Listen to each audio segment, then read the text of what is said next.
Today, my brother and I are hosting our own high-stakes private game at the Commerce Casino in LA. We invited all of our best friends and some of LA's biggest action players. This 10, 20, 40 game is a minimum $2,000 buy-in, and it is uncapped, so the game will play big.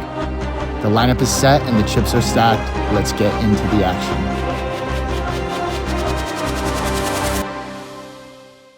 All right, so here we are for day one of Global Week. Super exciting times. We're going to be playing 10, 20, 40 today, but there's going to be tons of straddling, double straddling, even triple straddling going on, as you guys will all see as the action unfolds. Everybody is kind of starting out with something a little bit different in terms of stack sizes, but what you will soon see is the stacks are going to get ultra deep by the end of the night. The pots are going to follow suit. Stay tuned, the action is about to get epic. The first interesting hand of the stream comes up relatively quickly. We are in the $80 straddle and Mark limps first to act. Dan bumps things up from +2 to $400, and with king queen offsuit in the 80, I think all options are on the table. We could 3-bet, we could call, we could fold, but as you know, we are not going to be folding this hand.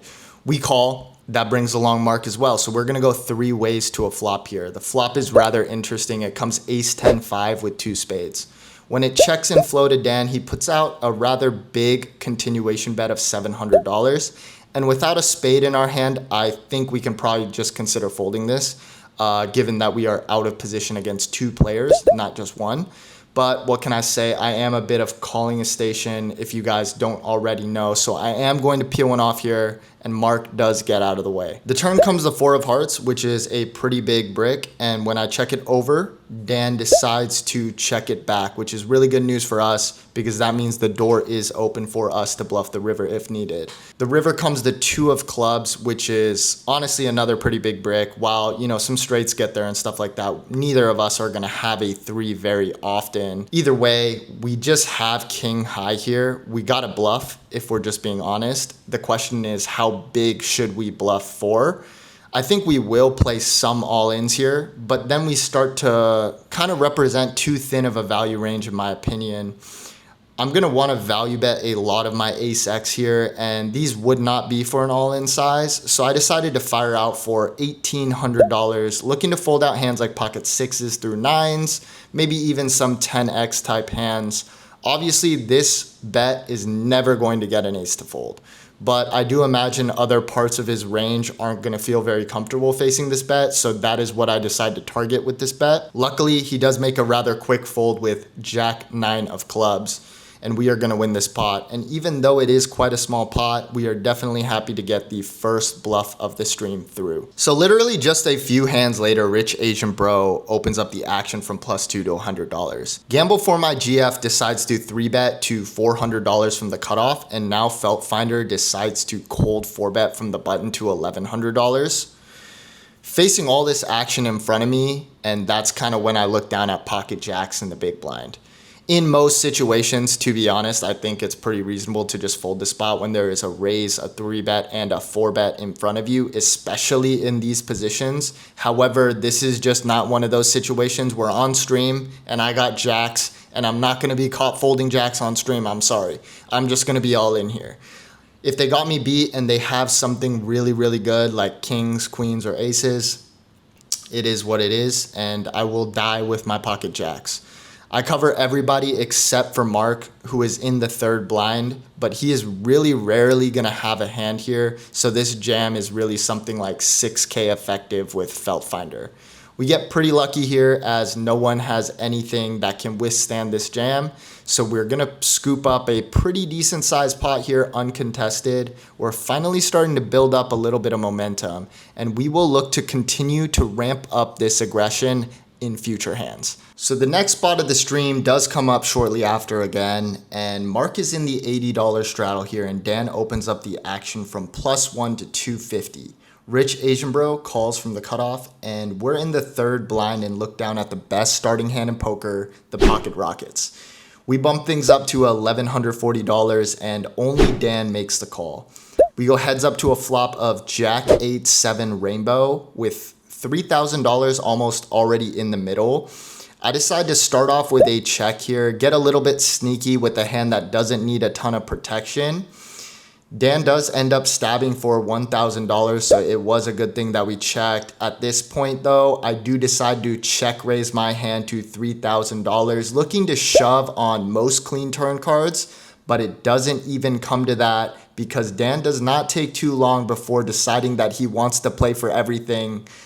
He jams all in, and I really have no decision here with these SPRs and stack sizes. So I do quickly make the call, and we're off to the races. Up against Dan's drawing hand. Can Dan catch a 9 or a 4 to make a straight, or running diamonds? That deuce matters not. Now Dan down to 18% equity. A 9 or a 4 only.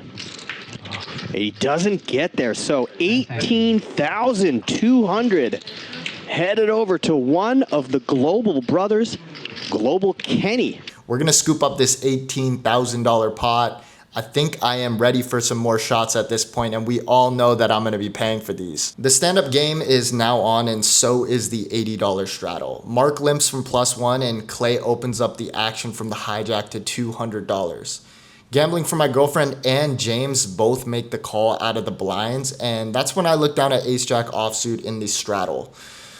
This feels like a pretty good squeeze spot, all things considered. There's a lot of dead money out there. My hand doesn't play that good multi-way. We have some pretty good blockers, so I decide to bump it up to $1,600. Mark gets out of the way, but Clay makes a pretty quick call. Action gets back over to gambling for my girlfriend, and now he does something that I never expected in a million years. He decides to back jam for just over $4,500. James quickly folds, and action gets back over to me. In the moment, I thought there was really no way that gambling for my girlfriend could have that strong of a hand, given that he flatted from the small blind. Generally, if he has something that dominates ace-jack, like a hand like queens, kings, ace-king, or ace-queen, those hands are just going to always get 3-bet from the blinds. So I decide to ISO jam and get Clay out of the pot and run it heads up versus gambling for my girlfriend. Clay folds very, very quickly, but to our surprise, gambling for my girlfriend actually has ace-king suited. So he has us in really bad shape here. As you can see, Justin is about a 75% favorite or so to win this hand, so things are not looking good. With his girlfriend's money. Yeah, hugs. These guys know each other really well. They go back. Pair the board, it's all good. And a 7-8 straight opportunities coming. Gambling for my GF, trying to avoid the jack. Wait a second, more equity to Global Kenny. Jack or what? A jack, a 9. I mean, yeah. Wow. It's actually not bad. It's a decent amount of outs. 7. It's going to be a 3. Ooh. And it's a 6, which means gambling for my girlfriend is going to get a full double up. Just under $11,000. This would have been a nice one to suck out on, but we still got more poker left to play. Let's go. Did I mention that me and Danny both love to drink when we play poker? We are going to take more shots. And like I said, we are going to be taking shots for this entire stream. So don't take things too seriously, man. We are just having fun. We're fucking around. We're playing poker with the boys, drinking, partying. Let's go. The $80 straddle is back on for this hand, and we open up the action with King 5 suited from the cutoff to $200. Mark is going to call from the button, and now Rich Asian Bro decides to squeeze to $1,100 from the $40 blind. When action gets back over to me, obviously this is just a fold. I'm not going to act like it's not, but the drinks are talking to me at this point. I'm not going to lie. I'm pretty hammered. I don't even know how many shots deep I am, but it is enough for me to start having some weird fucking thoughts about 4-betting. And that is exactly what I do. I decide to 4-bet this one to $3,300. Mark quickly folds, but Rich Asian Bro does go into the tank for quite some time. Obviously, I'm just praying for a fold here, but he decides to just 5-bet jam, and obviously I have to give up the act at this point and lay this one down. What an awesome way for me to just torch my rent payment, 4-betting some absolute garbage here. GG's. Literally the very next hand, we get involved in another major pot. James limps from +2, and I open things up with Queen 10 of diamonds to $300 next act. Rich Asian Bro 3-bets from the $20 blind to $1,500 and action gets back over to me. I decide to just proceed with a call. I can't keep letting my friend get away with 3-betting me light. The flop is a really good one for us. It is ace 2-4 with 2 diamonds, so we flop a front door flush draw. And Rab continues for $1,800, and I just make the call and we head to a turn. The turn comes the king of spades. We get even more outs here, and Rab now decides to slow down and check. We have so much equity here, but the downside of betting is occasionally we will face a check jam, which is going to be putting us in a pretty bad spot here. But I think in general, this just doesn't happen nearly enough in live poker to not qualify for a bet, essentially.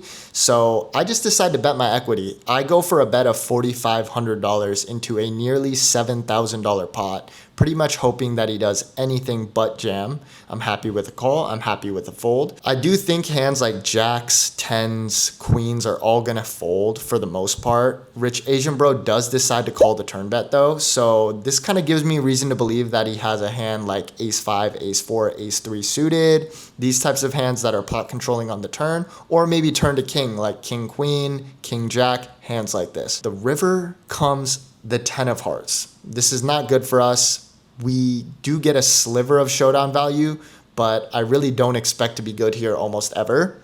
So when Rich Asian Bro checks it over to me again for a third time, I do decide to just jam all in for $12,000. If he calls, this pot is going to be $40,000, which is just absolutely massive for a 10, 20, 40 game. In general, with missed flush draws, we don't really want to be bluffing these that often given we are blocking a lot of the snap folds. However, like I said, the shots have gotten to me at this point, and I'm pretty much in this fearless mode where I just give absolutely no fucks whatsoever. So I decide to run what is probably a pretty bad bluff, but it also just happens to be the biggest bluff of my life as well. And those two things should never go together. But like I said, the shots are talking to me. We jam all in for $12,000. We're praying for a fold. And to be honest, when he starts tanking, I think there is no way in hell that I'm ever good here. But he does end up folding, thank the Lord. But to my surprise, he just had a pair of eights. And we were technically value betting against that. But either way, I am happy to get this monster bluff through. And we're going to scoop up this really nice pot here. Sometimes you are going to get rewarded for pretty punty plays, and this is going to be one of those times. Danny is in the $160 double straddle, and James opens things up to $460 from the low jack. We decide to flat the ace 4 suited from the hijack, and Danny also calls from the straddle, so we go 3 ways to a flop. The flop comes 7-3-2 all spades, and action just checks over to us. We're in position with a gut shot, and given we are going to have mostly suited hands when I flat, I think we're really not going to have that many combos that contain one spade to bluff here that often. So I decide to just start bluffing this hand, think it's good enough to start bluffing. So I bet for $400 and only James calls. The turn comes the 10 of spades, so now there are 4 spades on board. And when he checks it again, I am going to bet here one more time. I think if he has a hand like pocket kings, queens, jacks, or even top pair with no spade, he surely can't call another bet. So I fire for $1,300, which is like 60% of the pot or so. And James once again calls. Not ideal. The river comes the ace of diamonds, and now it checks to me. I was planning to fire a decent amount of river cards, but there was just something that I felt, I guess some sort of energy. Obviously, I'm basically never good here, and when I check this back, I'm obviously just waving the white flag because a pair of aces is just never good no matter what on this board. Luckily, I did because he just had the stone cold nuts the entire time, and I played right into his plans like a fiddle. He's going to scoop this $5,000 pot up, and I'm definitely glad that I did not torch off more money blasting big on the river here. The $80 straddle is on again, and I probably don't need to be saying that at this point because it's on basically every single hand. But either way, I open things up with queen 10 offsuit from the cutoff to 200.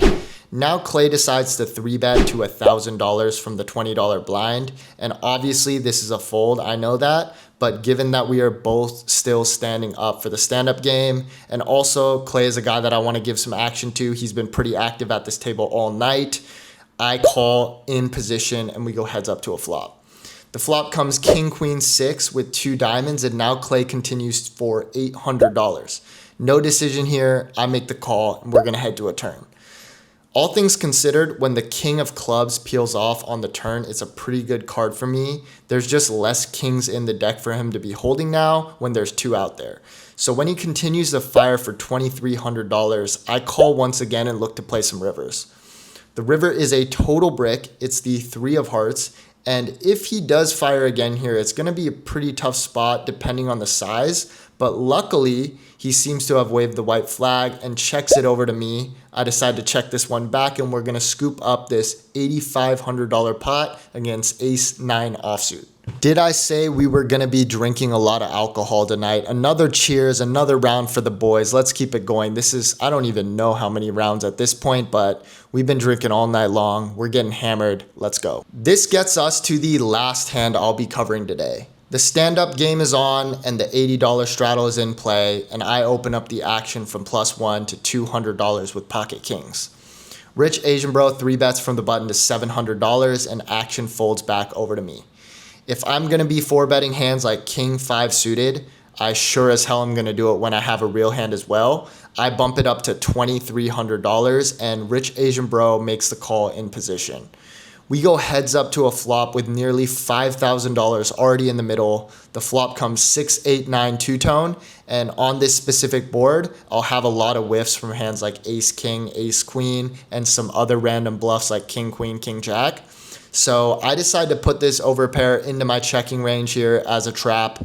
Action gets over to Rab, and he thinks for a little bit and decides to take the bait. He jams all in for just over the size of the pot. Obviously, I snap it off, and we see he has king 10 suited. It's drawing very thin. The pot is 17,190 on the day. 7, yep. We got some opportunities. He needs a 7. Running spades. Put a spade out there. I want to A spade could make it a sweaty turn. Nope, he's gonna need a 7. 7 from heaven, that's what you mean. 7 from heaven. 7 from up top. Ooh.